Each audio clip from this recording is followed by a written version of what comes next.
I'm Kris, that's Tyler, and this is our first hate week together. What's up, dude? What's going on, man?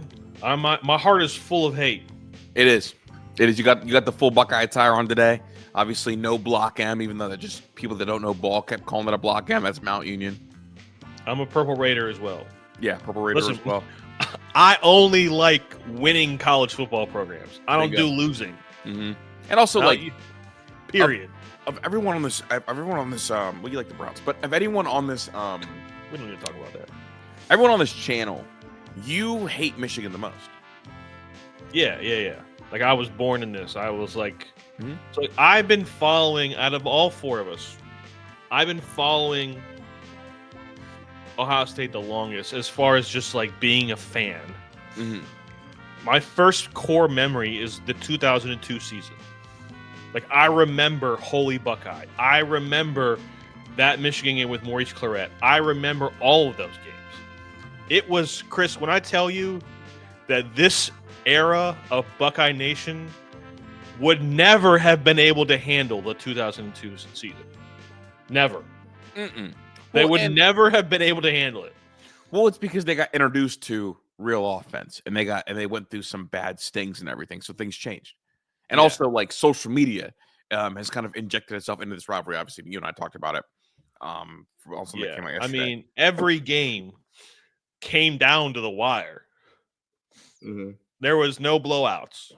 Even if they beat Cincinnati, and I think it was like 24-7. It was like, what?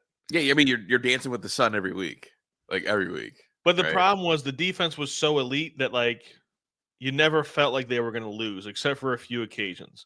You thought they were going to lose to Purdue. For sure. You were like, oh, my God.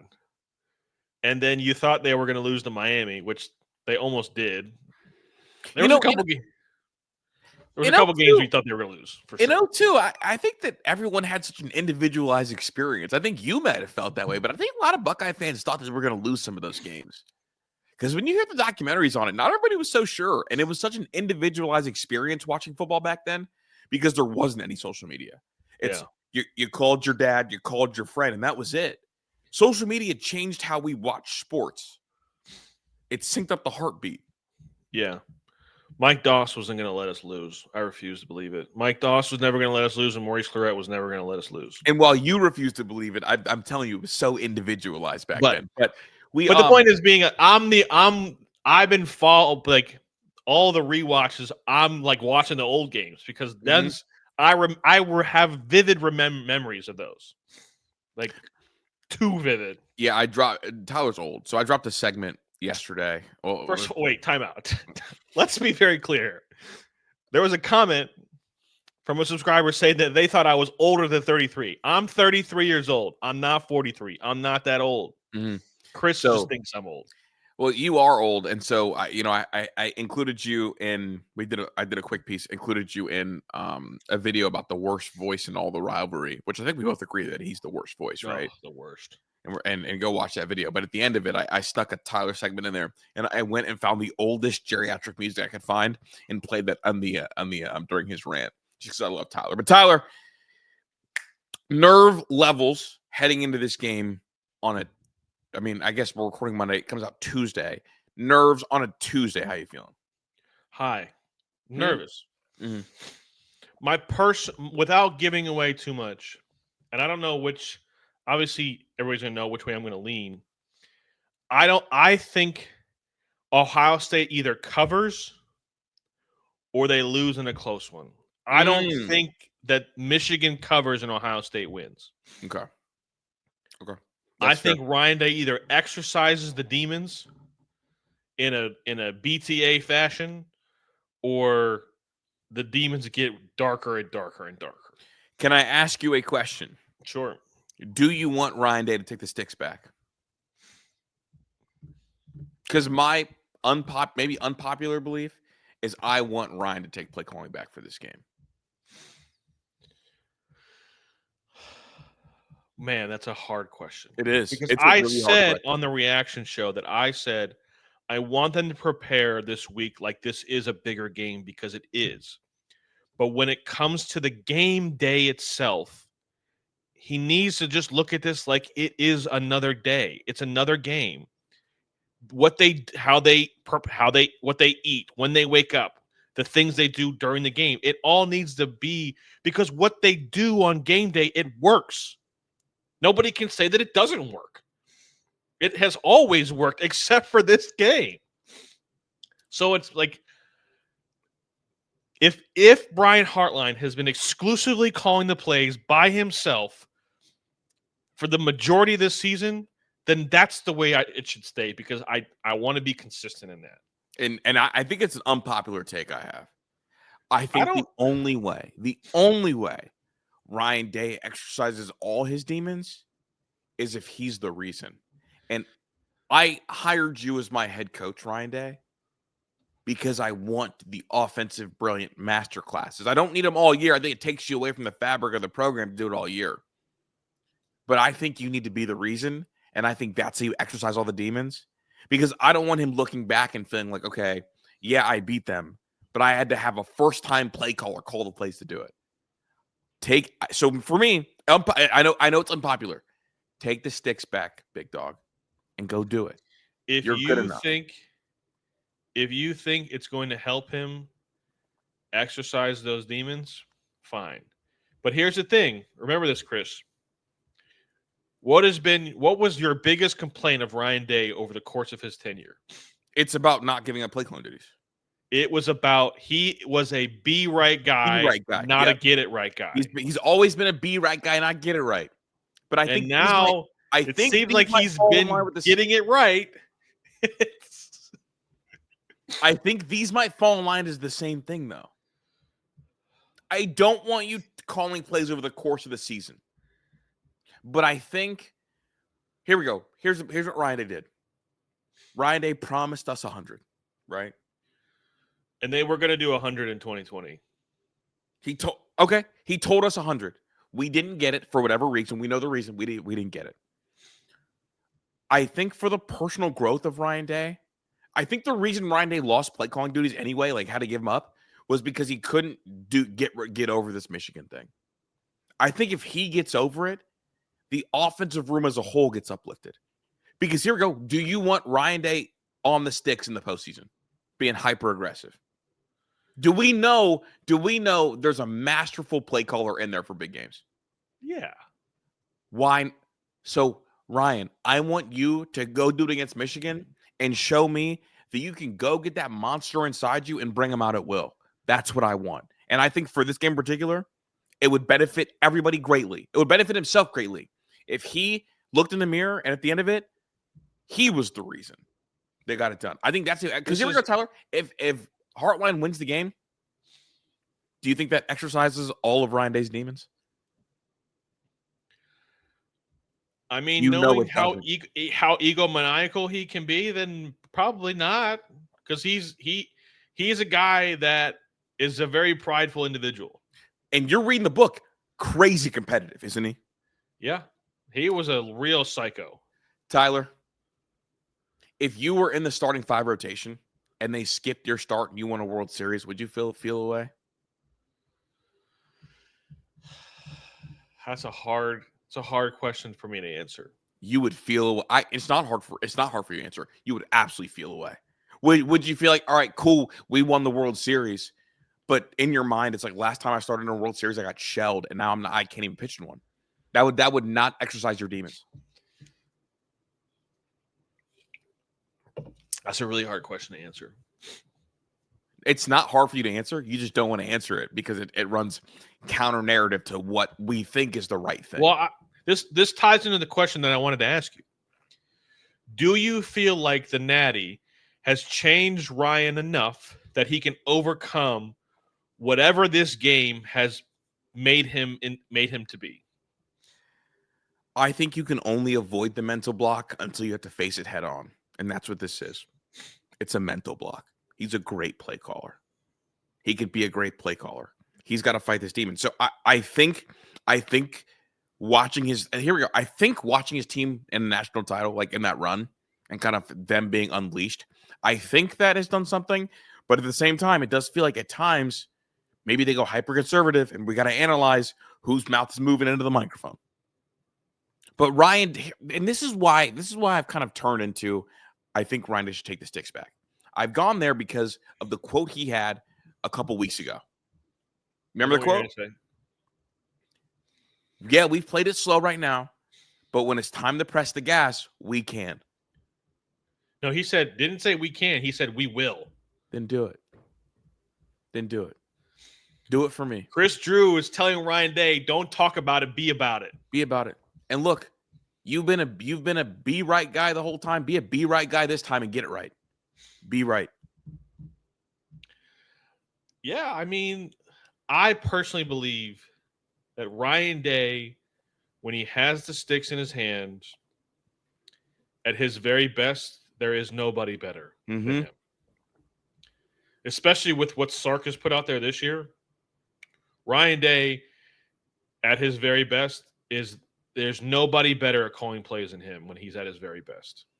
And it's the sequencing. And I don't want him to do it the whole year. It does me no good for you to call plays against OU. It does me no good for you to call plays against Grambling. It does me no good for you to call plays against Rutgers. But on the other side of this game, and this is kind of where I'm a little bit nervous, on the other side of this game, though, is an NFL coordinator. Go get him, Ryan. Right? Like, go get him. Let me ask you this question. Sequence the shit out of him. Let me ask you this question. How much help, well, not help, how much of a comfort level do you think having Matt Patricia on the sideline with him would help? Huge help. And that's part of it. I think it's a huge help. Because like last year, he's alone. No one's down there to smack him. Get it together. Tighten up. We've been here. We've prepared for this. Because here's the other thing. And this is why I think when people talk about Ryan Day, the play caller, they bring up the Georgia game. Yep. Because he was in his bag. He was. And CJ helped him get in his bag too. Correct. When he has a quarterback that he trusts, he goes into the bag. To me, Julian Sain has done nothing to show you that he shouldn't be trusted. Okay, can I push back? We lost 2 years with CJ. Do you think those are well-called games by Ryan, those 2 games? I think they cheated their ass off. They knew the fucking plays. Okay. I should have seen that coming from a mile away. That was all of you, bro. He dunked on me.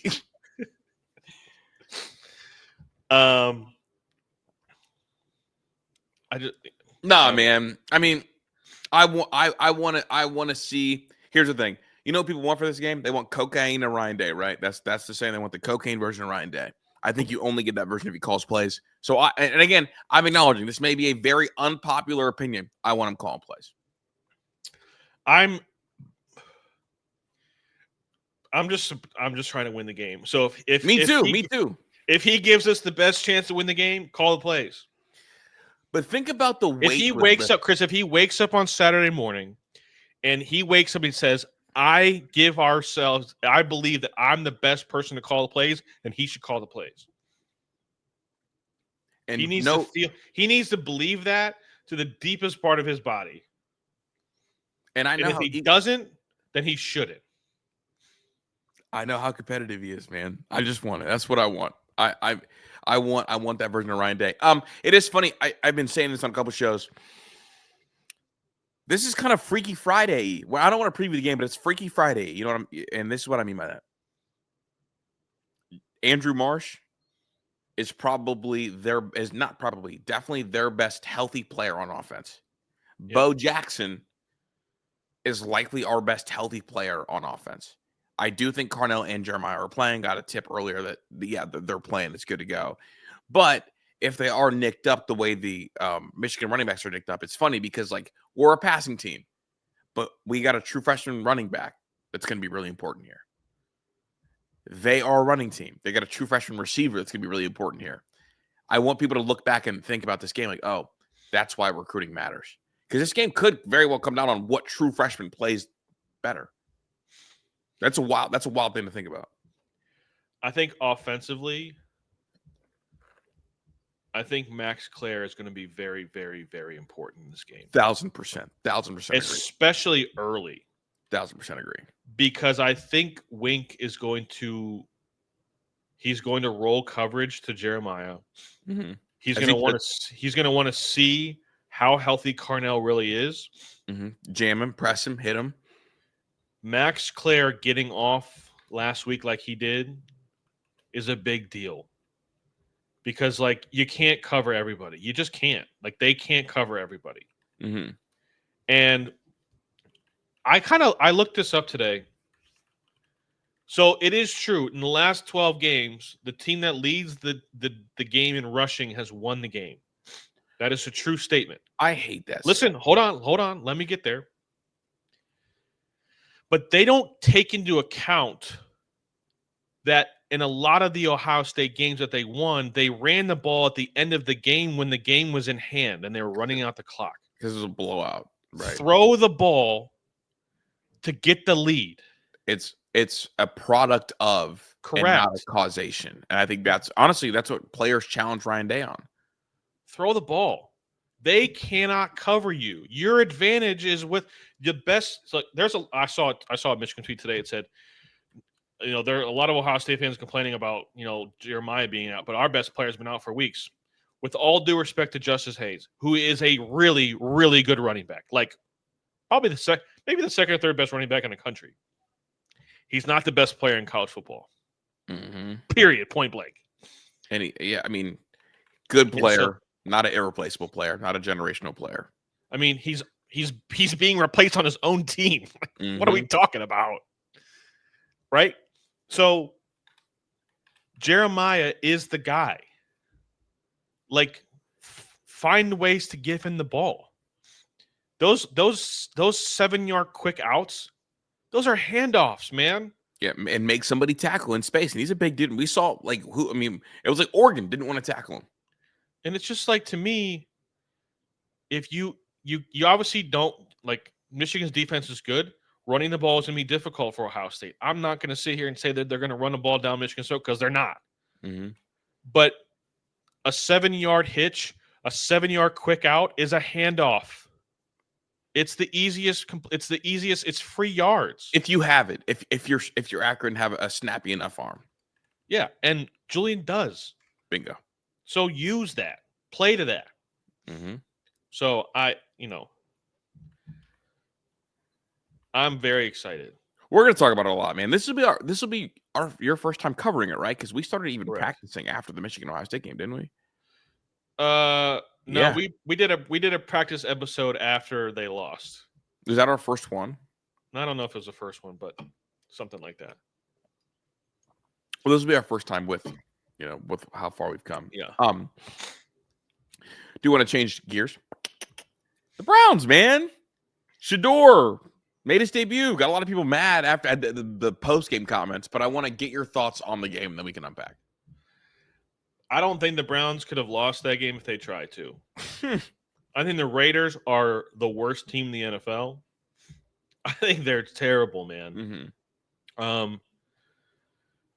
Shedeur was what we thought he was the whole time. Okay, I thought he looked better than I thought he would.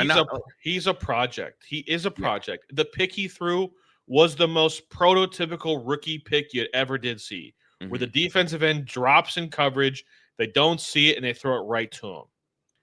There's been 1,000 rookie quarterbacks that have made that interception. Yeah. I mean, it's the most common. There are the veterans that make that. That's not a rookie thing. But here's the thing: he's not seeing the field as well as I think he would like to. Mm-hmm. I think he's starting to realize that he's not the same athlete that he thinks he is, or that he's used to competing against in college. I think he's never going to run away from a defensive end in the NFL. Okay, that's fair. He's just not. Like, he got caught. He didn't run full speed. The one sack he took, he didn't run full speed out of the pocket, thinking that he could get away, and he got hawked immediately. You're talking about when he rolled right, I think, or tried to? Rolled left. Excuse me, left. Yeah. Left. Yeah, my bad.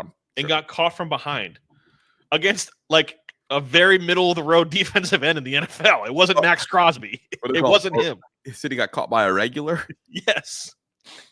So, but here's the thing, is that Shedeur, as a rookie, he's not afraid to make the throws, to try the throws.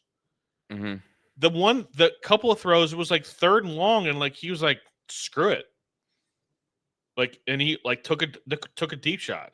I mean, this is also the best collection of receivers he's ever played with. I don't know if the same's true for Dillon Gabriel, but like he's looking around like these are superstar receivers, right? I don't know. Jimmy Horn's crazy. This might be one of the worst receiving corps in the NFL. Yeah, but think about what he was at Jackson State and then Colorado. I mean, Travis Hunter and Jimmy Horn were. Yeah, but Travis Hunter didn't play a ton. But you're right. Scratch that. Rescinded. Disregard. The throw he made to Isaiah Bond. Mm-hmm. Now, Isaiah Bond is definitely the best receiver he's ever played with. For sure. I think Travis is better than Isaiah Bond. Okay. Well, there you go. What about Jerry Jeudy? You were trying to throw me a bone, but I realized my mistake as soon as I made it. All right. What about Jerry Jeudy? Jerry Jeudy, I think, is probably peak of powers a better receiver than. Yeah, we ain't seen peak of powers since Jameis Winston was here. Yeah. For like 3 weeks. Also, Jameis Winston's doing his little thing out there in New York. Anyways, the throw he made to Isaiah Bond, Dillon Gabriel he wouldn't even attempt that throw. Mm-hmm. He couldn't make, he's not physically capable of making that throw. On the run, off his back foot, in stride. I feel like there were a lot of throws like that. That's the one that everybody's talking about. I mean, the throw to Jerry Jeudy, I thought was a great throw. Then Jerry just forgot that you're supposed to have ball security. I couldn't believe Jerry that. Jeudy he just needs to go. I'm over it. I can't believe that. You know what's shitty about that play in particular? Shedeur, EPA, expected points added per throw on that throw that he made to Jerry Jeudy. Do you know what his EPA loss was? No. 2.9. He lost 2.9 expected points average added because of that throw, which is that's where analytics lead you astray. I mean, think about it, Kris. His first start, they scored 24 points. I know. He already said it. His quote after the game had everybody pissed off. This was 1 week of practice. Imagine what a full offseason will do. I mean, is he lying? No, he wasn't lying, but people don't want to hear that. People want to hear you be hyper humble. All right. And also, I want to give him flowers too, because you know what he did that I thought was really impressive that not a lot of young guys do? He didn't try to force feed one receiver. Nope. If you look at the box score, 2 catches, 4 catches, 1. He was spreading it around. You think he felt a certain type of way when he kept getting pulled at the goal line for the Wildcat? Absolutely. And then he probably felt a certain kind of way that Stefanski wouldn't commit to him right after the game. Well, in defense of Kevin Stefanski, which if you've watched the show, I don't defend Kevin Stefanski at all. But I think he wanted to give Dillon Gabriel the courtesy of telling him to his face, not through the media. Because he announced it today. He announced it today. I feel like he announced it today because he got heat from other people. No, I think he wanted to be able to tell Dillon Gabriel to his face because Gabriel cleared concussion protocol like Saturday or Friday. So I think he wanted to tell Dillon like, hey, to his face instead of like through a post-game interview. I'm going to throw him a bone. You know how you solve that? This is the NFL. I mean, I hear you. Come here, both of you right after the game. I'm just knowing based on what we know about Kevin Stefanski. We all saw what happened. Shedeur, you're starting. Okay, he made it less than 24 hours. Less than 24 hours. Do you trust that came from him, or do you trust that came from upstairs? I don't care. I'm just saying he probably told Dillon Gabriel on the flight home. All right. If you want to give him the benefit of the doubt, knowing how he acts, that's fine. I'm going to give him the benefit of the doubt because Kevin Stefanski, he's never been that way in a post-game press. He's not going to give you a clip. He's not going to give you a clipping. He's just not going to. He gave us a clip by not committing. Okay. He gave the clip. I'm just trying to give him the benefit of the doubt. All right. I don't know why. Why are we giving Kevin Stefanski the benefit of the doubt? What has he done to earn the benefit of any doubt? Because if I would not be giving. Do you remember who the fuck you are? What has he done to earn any benefit of the doubt? If he didn't commit to him today, then there would be a problem. Are you giving Andrew Berry the benefit of the doubt? Ever? Never. That's what I'm saying. It's the same shit. Kevin Stefanski didn't even want Shedeur at any point. Does it not make sense, though, that he wanted to tell Gabriel to his face? Does it instead of letting him hear it through the post-game interview? Okay. Does this also make sense? I don't want Shedeur anyway. What did I tell you before the year? That this was going to be a civil war. He never did. All right, Tyler. Did he ever want Shedeur? I'm trying to get to that. I'm trying to get there. Get You're to not it. letting me get there. Damn, bro. Go. I'm stealing this from Cam Newton, and it makes a lot of sense. Kevin Stefanski has been in the NFL for 20 years. Okay? He's been coaching offense in the NFL for 20 years. Think about the quarterbacks that he's had success with. Kirk Cousins, Case Keenum, Joe Flacco, a little bit of not even really Baker Mayfield. Who has he not had success with? Deshaun Watson, Tavarius Jackson. I think Kevin Stefanski has a hard time communicating and relating to guys that have a little bit of confidence, a little extracurricular swagger to them. I'm not saying that he's racist. I'm not saying that. I'm just saying he just struggles to communicate. He might struggle to relate to them. Is that so hard to understand? No. Now I'm stealing this from Cam Newton. So you're good. No, I hear you, and I trust it. It's not that he doesn't like. I don't think it's that he doesn't like Shedeur. I think how does he relate to him? They don't speak the same language. They don't act the same. They don't talk the same. They don't look the same. and that's fine. I think he just didn't want Shedeur. I think he wanted to make this work with Dylan Gabriel. I think he viewed this as his 1 year to kind of show that he's got some sort of quarterback developmental magic left. I think that Andrew Berry wanted Shedeur and not Stefanski. And I think that it looks bad on him because there's an internal civil war. It's like, who's the good guy? Who's the bad guy? Right? It's who's done more good, who's done more bad. And right now, it looks like Andrew Berry has done more good for this team than Kevin Stefanski has, and that's a tough pill for a lot of people to swallow. That's also a very fair point. Because Dylan Gabriel regressed. He got worse the more games he played. He's not physically capable of doing this in the NFL. He's just not. And it's more of an indictment on to me, it's more of an indictment on his evaluation. Because if you didn't see that, I saw that. Kris, we saw that. You did? And he's been doing this way longer than we have. Yes.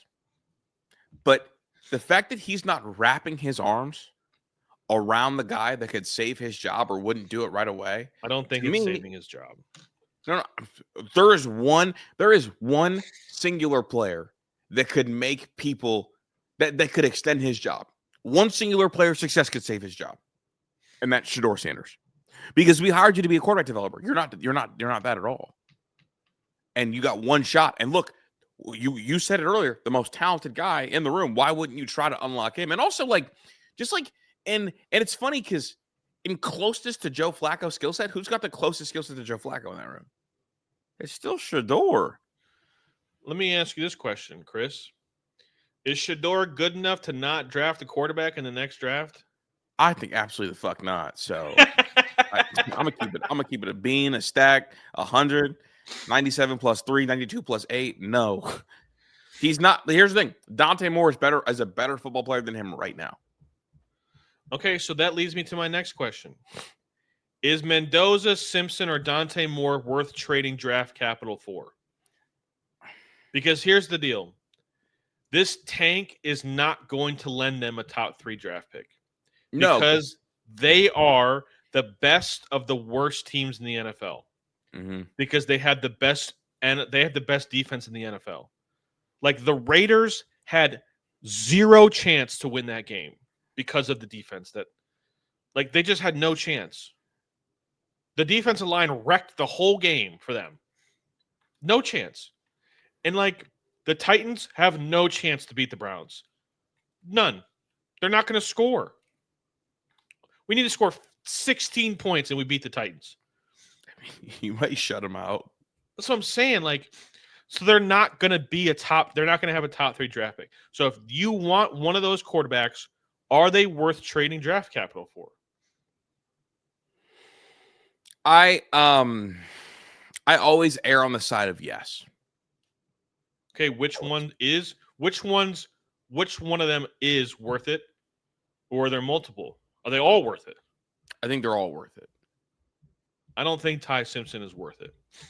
What would Ty Simpson have been in last year's draft class? What quarterback? Probably still would have been quarterback too. Okay. I think Cam Ward's significantly more talented than Ty Okay, Simpson. was Jackson Dart worth draft capital for?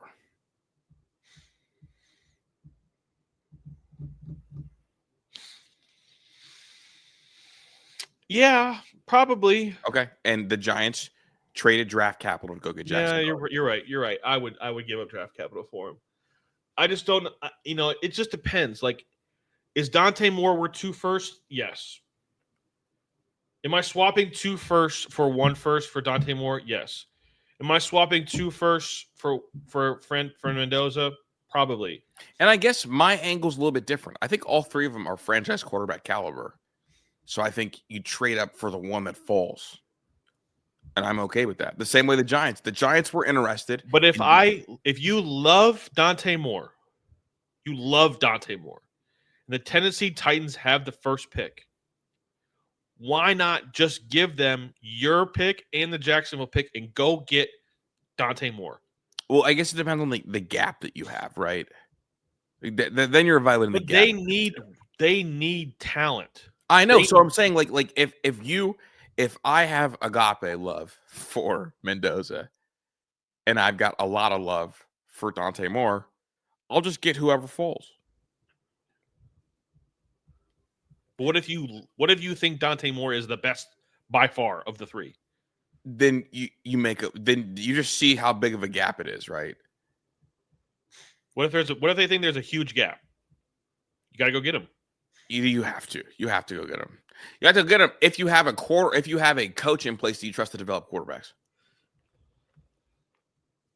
Honestly, you ask Stefanski who he likes and you go with the opposite. That's what you do. You know that's who's Mendoza is Stefanski's dream quarterback. Probably. No, and Ty Simpson, actually. Not Dante Moore. But why not? Dante Moore is super accurate. He's big. He's tall. He's throws a good ball. You just did a whole Cam Newton swagger piece. That's true.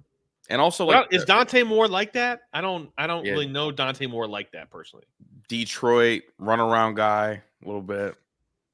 Does he carry himself like that? Plays for Dan Lanning, huh? I just don't know if he carries himself like that. I mean, I know that Jordan deal meant a lot to him at UCLA. Okay. I think he's got a look. I think Dante Moore has got a little more shit to him than Mendoza does.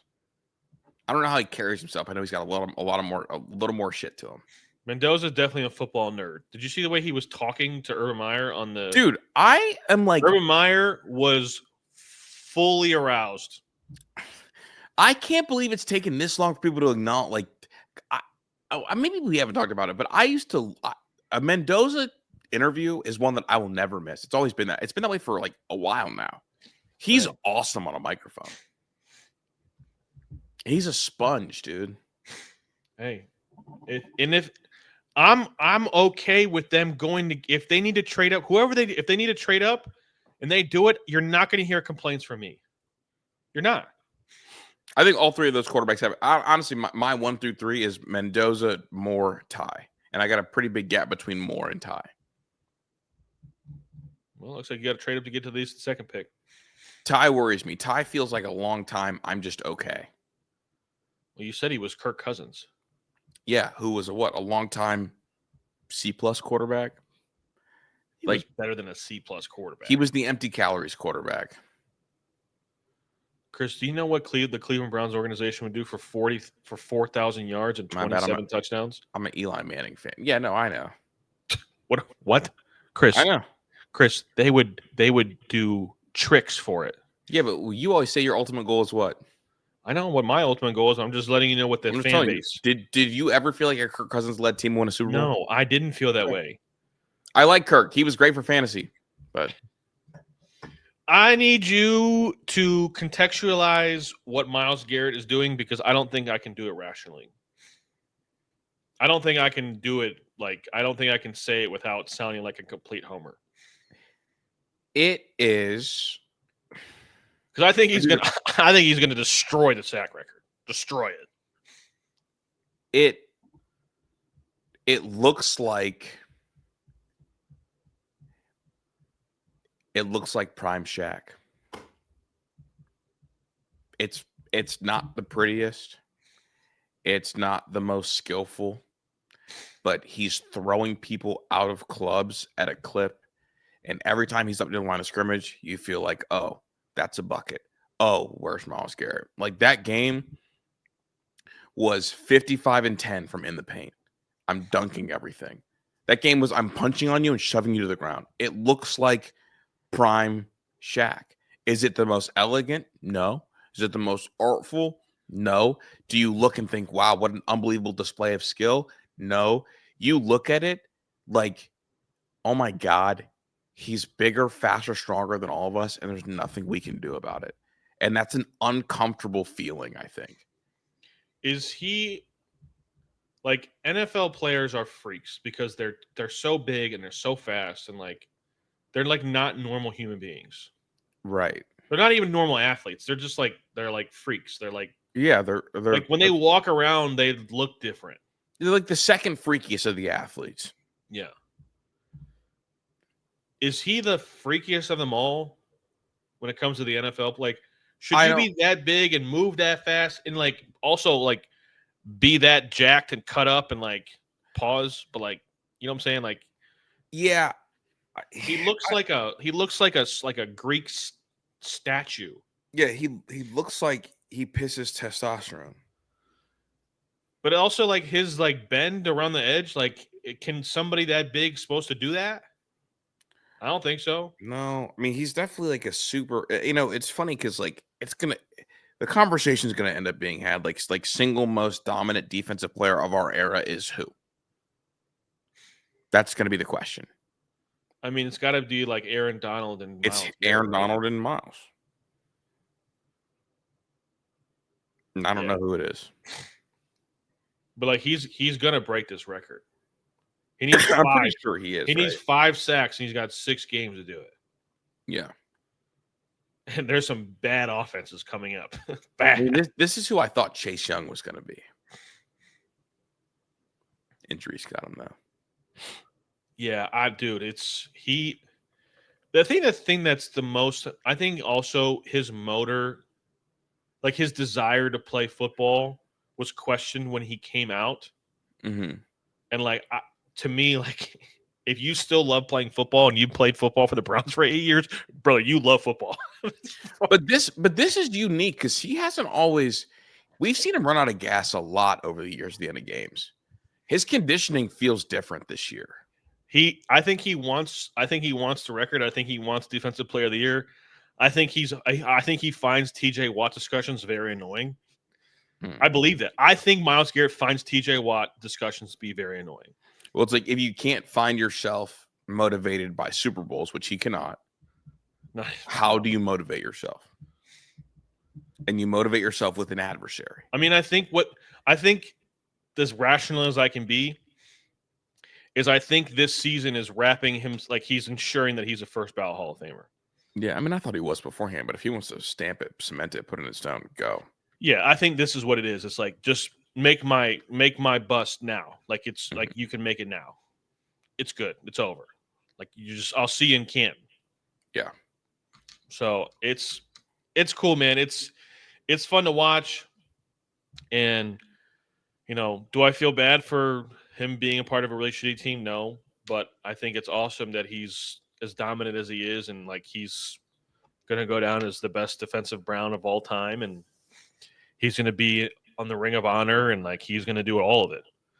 I thought they stiffed him on a half sack too, just for the record. I do too. I know exactly what you're talking about. I thought they stiffed him.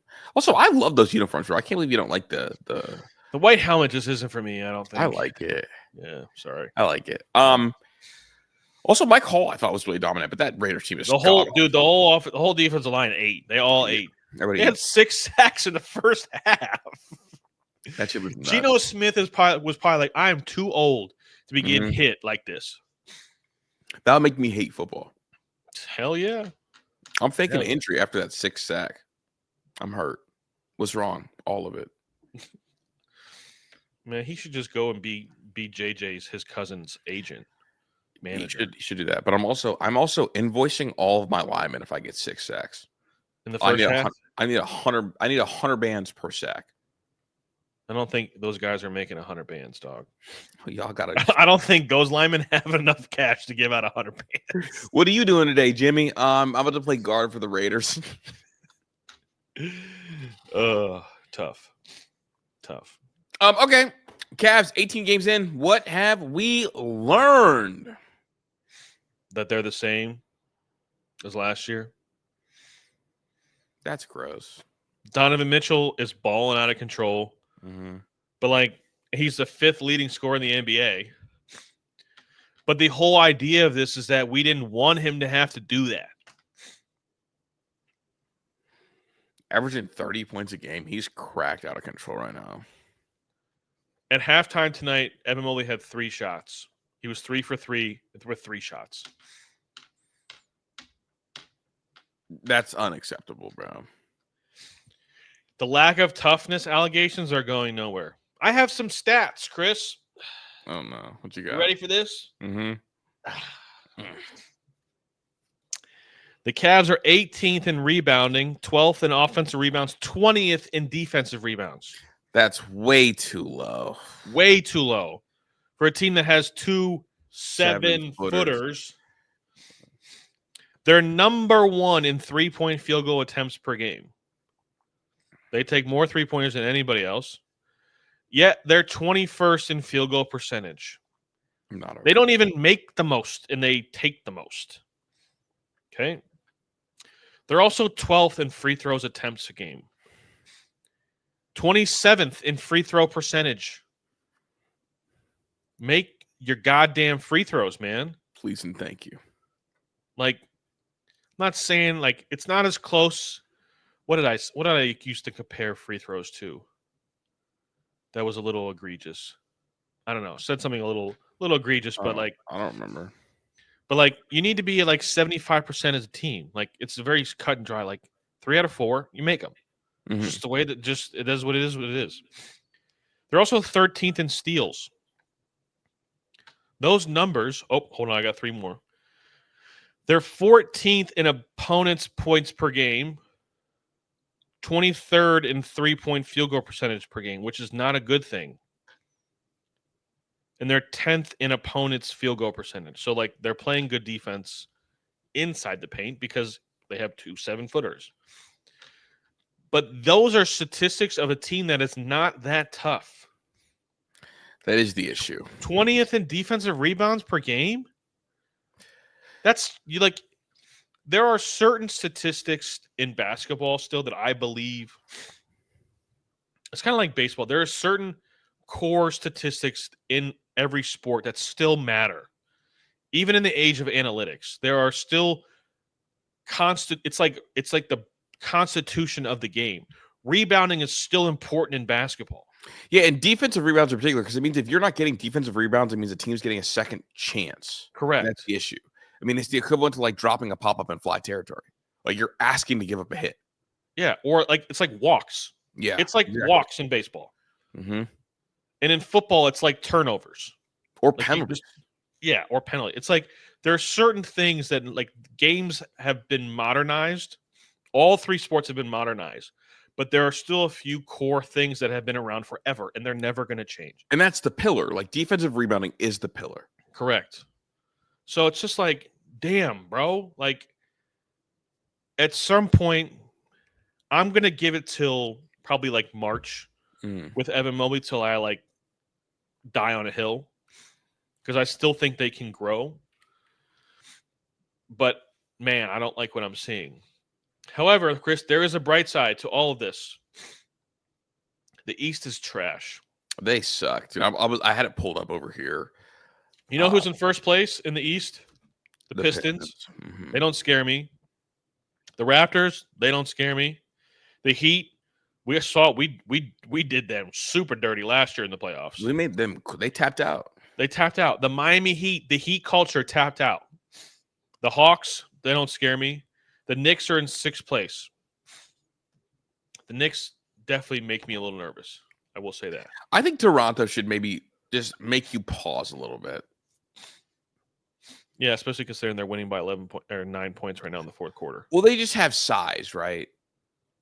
Yeah, but like again, like Evan Mobley, there's 8 minutes left in the fourth quarter. Evan Mobley has 6 shots. I'm saying, but here with the Raptors, like Ingram is 6'8", Scotty Barnes is 6'8", and Patel is 7 foot. Jeez, total. Excuse me. Here's the issue. Here's the issue, Chris. Is right now there's 8 minutes left in the fourth quarter. Donovan Mitchell is 4 for 15 from the field and 1 for 7 for 3, and he has 11 points. They have 88 points. Yeah, they just can't. You need more. Like you can't. It can't. If you want to be a great team, it can't just be Donovan Mitchell, because we've seen that Donovan Mitchell is not good enough to be a one by himself and go to the finals. He can't even make it out of the second round. Right. Like he is a great player. He's a star. Maybe not a super. He's not a superstar. So I thought about that today. We talked about this morning. Donovan Mitchell is a star. He's an NBA star. He's just not a superstar. Yeah, that's fair. Like he's in that 7 to 12 range, depending upon what you value as a basketball fan. Mm-hmm. He's a star, but he's not good enough to lead you by himself. And the guy that has to help him is Evan Mobley, and he just won't do it. So I think Kenny Atkinson is a good basketball coach. I think he's the right guy for this team. I do. I think I was very impressed with him last year. They have the pieces. I still think they need to try to go find some sort of big that can really play physical basketball and get you the rebounds, the hard rebounds that you need. I don't know how they go get that guy, but I think they should try to go get that guy. And Darius Garland needs to get healthy. He's the most important. What's his timeline? He's played the last 2 games. He's sitting tonight because it's a back-to-back. Okay. So he's working his way back to being. What's his ramp up look like? Well, he played 2 games. He's sitting. This is their 3rd game in 4 nights. Yeah, so I mean, like when will his minute restriction end, and when was back to back? I mean, I don't think he should be. I don't think full go by the All-Star break is what you absolutely need. Oh, I was going to be a little earlier. I was going to say January. Okay, that's what I'm asking. Like, that's a month. I mean, that's 6 weeks of a ramp up while playing and sitting. But like they go as he goes. Mm-hmm. So it's one of those things. He's the straw that stirs the drink when it comes to their offense. Yeah. I can't ask Donovan Mitchell to be the point guard and leading scorer and the facilitator. It's not going to work. Right. So it is what it is, man. They're we're learning that we're evaluating them based on the expectations that they have set as a team. And whether that's fair or not fair, that's what it is. Bingo. So, it is. Well, that's solid. You got to hear me out or anything? I don't have anything. You got to take anything? Got some sort of I mean, my take. I wasted all my bullet takes on the thing this morning. What day? Not this morning. Jesus, on the beginning of the show. Oh yeah. Sorry, I'm a little out of it. That's right. I do. I work. My office is in Fairlawn. It's like a very nice part of town. My office is, it's a very nice suburb. There's this woman who parks her car, and she works for a different company in the building that I work in. Yeah. And she puts a lock on her steering wheel, like a full-on lock. If you are that paranoid in life, you should just not leave the house. Because let me tell you, Putting a lock on the steering wheel is really bold behavior. if you're driving a red Toyota Corolla, ain't nobody going to break into your car. No, no one's robbing it. No one's robbing that at all. You're good. It's just like one of those things like, man. She parks right next to me every day. Right next to my truck. She's worried about you, Tyler. I'm good. Ha! That's funny. Well, I'm Kris. That's Tyler. Fuck Michigan. Peace.